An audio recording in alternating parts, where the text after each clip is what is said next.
dugaan pelanggaran ya. Oke.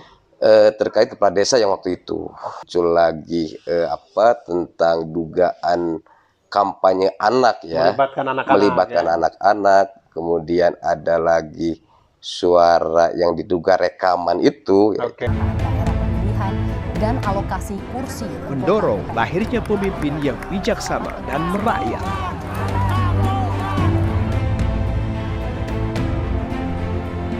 Ikatan Jurnalis Televisi Indonesia Kuda Garut dengan bangga mempersembahkan Challenge Politik Talent. Assalamualaikum warahmatullahi wabarakatuh, pemirsa Challenge Politik Talent dimanapun Anda berada. Senang sekali saya kembali menjumpai Anda di ruang visual Anda. Tentu saja masih terkait dengan hiruk-pikuk dan dinamika politik Kabupaten Garut. Hari ini atau dalam kesempatan episode kali ini, saya menjumpai Ketua Bawaslu Kabupaten Garut, Ahmad Nurul Sahid. Assalamualaikum. Waalaikumsalam warahmatullahi wabarakatuh. Rampes. Sehat Ketua? Alhamdulillah. Masuk di pilkada ini kan dinamika sudah mulai terasa ya? Karena memang sudah masuk di masa kampanye. Sejauh ini bagaimana temuan-temuan Anda di lapangan selama masa kampanye atau juga sebelumnya? Sampai saat ini ya sudah masuk ke 20 hari masa kampanye ya. Sekitar 20 hari. Alhamdulillah sampai saat ini kampanye memang di lapangan kehitung lancar ya. Kehitung lancar. Kemudian temuan-temuannya pada saat pelaksanaan proses kampanye dilakukan oleh pasangan calon itu cukup baik. Namun memang ada beberapa hal ya. Ada beberapa hal yang menjadi catatan. Apa saja kira-kira catatan itu?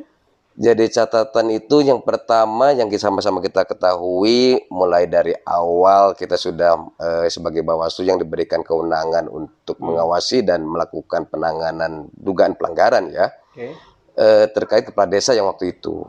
Pertama kepala desa, kemudian muncul lagi tentang dugaan kampanye anak ya, melibatkan anak-anak, kemudian ada lagi suara yang diduga rekaman itu, keberpihakan. Cuman agak cukup menarik sebetulnya kalau fenomena di pilkada hari ini ya, pilkada serentak ini berbeda dengan pilkada 2018 atau pemilu sebelumnya. Apa yang menjadi perbedaan?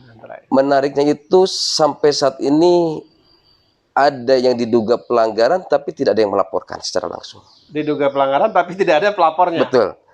Nah, tidak ada melaporkan tetapi cukup mengirimkan bukti video-video atau langsung membuat opini di beberapa media lah ya gitu ya. Nah, ketika memang persoalan itu terjadi tanpa ada pelapor, gimana nanti sikap Bawaslu? Nah, kebetulan kalau di Bawaslu mau ada laporan atau tidak ada laporan itu kita pun ada hak untuk melakukan penanganan ya. Karena pada prinsipnya Bawaslu itu dalam melakukan penanganan pelanggaran itu ada dua pintu. Pertama ada temuan, kemudian ada laporan. Nah, lalu bagaimana prosesnya kemarin misalkan tidak ada laporan tetapi cukup meramai lah, cukup viral kan itu ya. Jadi menjadi temuan. Jadi temuan. Akhirnya itu dijadikan sebagai dasar kami untuk melakukan penelusuran atau menginvestigasi yang nantinya akan dijadikan sebagai temuan. Gitu. Jadi masuk prosesnya apa? Prosesnya melakukan pemanggilan kepada para terduga itu sebetulnya? Prosesnya itu yang pertama kita harus ingin memastikan dulu, ini dalam proses investigasi ya, atau penelusuran. Memastikan kebenaran kegiatan tersebut.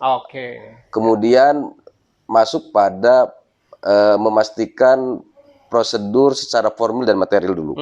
Nah, baru masuk pada tahapan pemanggilan. Kalau misalnya meminta keterangan boleh dalam proses investigasi itu.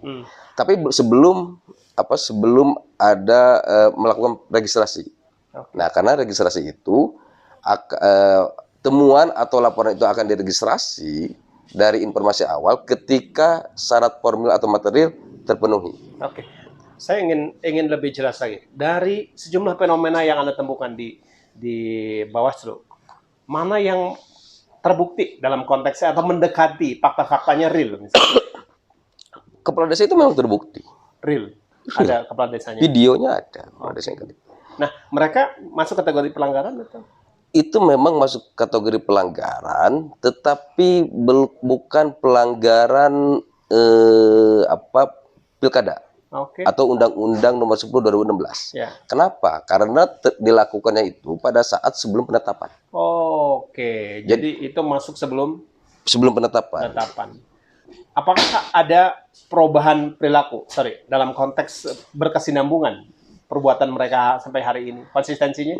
Atau misalnya, ayeuna mah tidak boleh, atau ada seperti itu nggak klarifikasi? Sampai hari ini kami belum menemukan atau mendapatkan informasi terkait kepala desa yang tidak netral lah ya, yang tidak netral atau membuat keputusan baik itu menguntungkan atau merugikan calon. Sampai saat ini setelah penetapan, peristiwa itu. Oke. Nah, di luar konteks itu, adakah banyak misalnya kelompok-kelompok masyarakat yang datang ke Bawaslu walaupun tidak secara resmi mengadukan, tapi ada keluhan misalnya? Kalau hanya konsultasi misalkan banyak. Oke. Konsultasi misalkan Rata-rata beberapa calon. Karena ada beberapa kegiatan ya, beberapa komunitas atau kelompok mengadakan satu kegiatan mengundang 2 pasangan calon, kedua-duanya.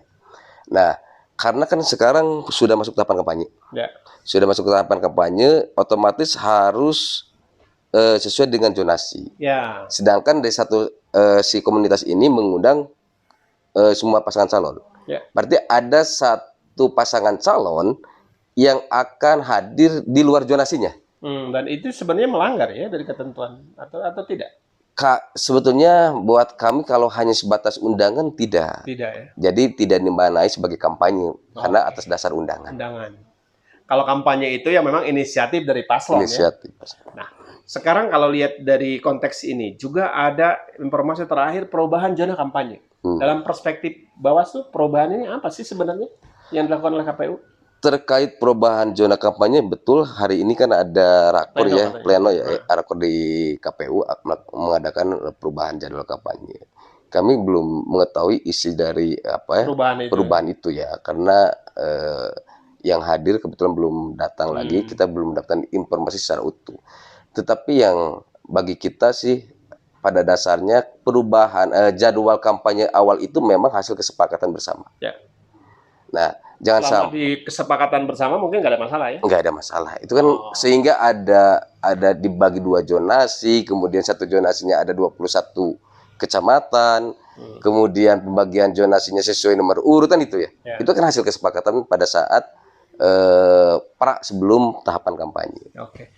Nah, sekarang saya ingin lebih mengkerucut kepada peran dan fungsi Panwas dalam konteks ini.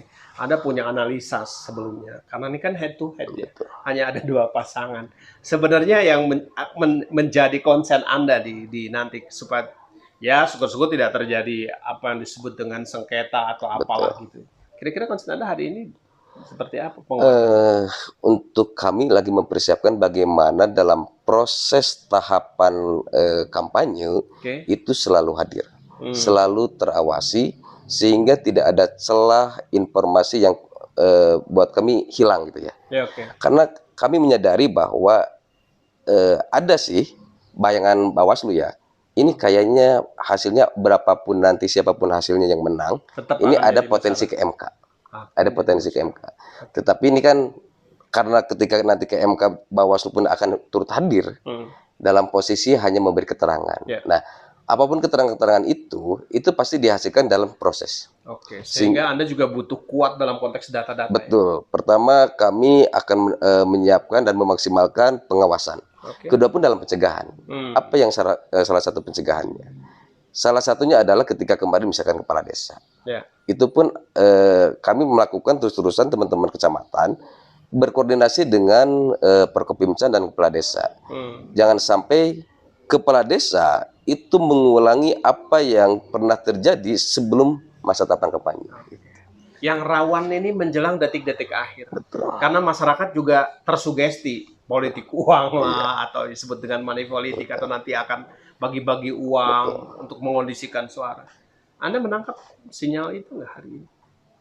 Kalau antisipasi ada ya. Seperti apa yang harus dilakukan?